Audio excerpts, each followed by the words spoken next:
Okay, let's take a quick little diversion in the development of our time class, and let's talk about constant objects and constant methods.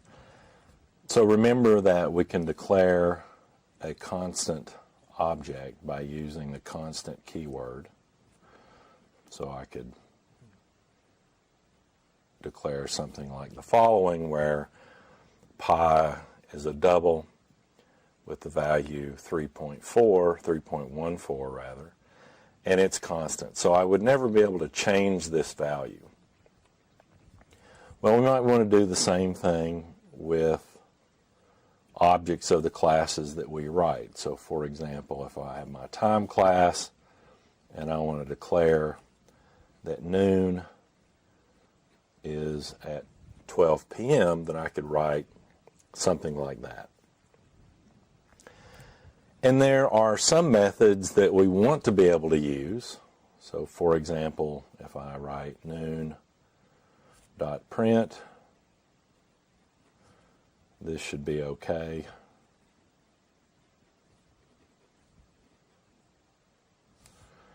If I write something like cout noon.getHours, that also should be okay. However, if I want to actually change noon by writing something like set hours to 15, then this should not be okay.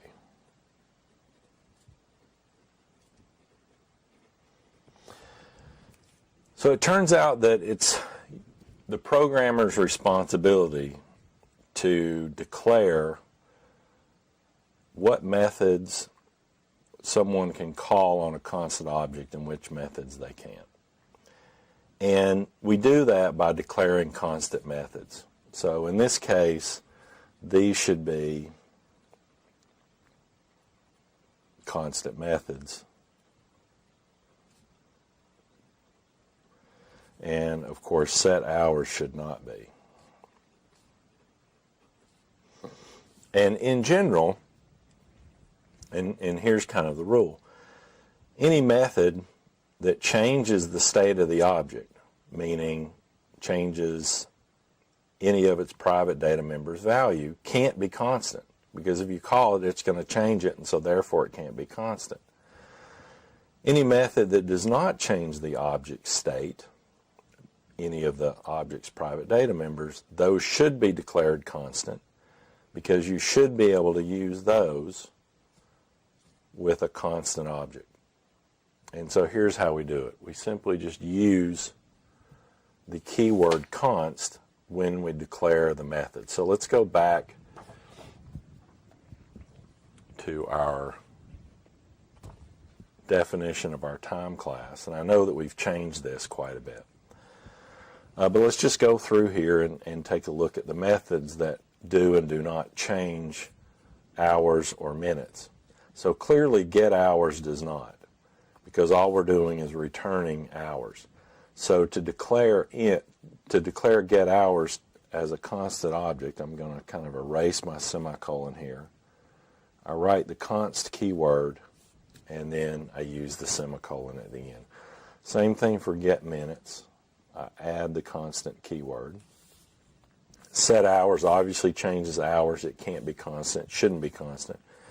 Set minutes changes minutes, so it shouldn't be constant. Print doesn't change anything. All it does is it just writes this information to an output stream. So I can declare print to be constant. Enter obviously changes. Read obviously changes. Write does not change. So I can declare it to be a constant method. Now in the case of constant methods, you have to add the keyword to the definition in the class construct, but you also have to add it to the implementation. So if we take a look at our implementation, we have to also add the keyword before the body of the method. So now I've declared getHours and getMinutes to be constant. And of course I don't do that here in the setMinutes. These are the old implementations anyway. Then in my print method, I would also add that it's constant, just like that. And then I would do the same thing for the I would also do the same thing for the write method.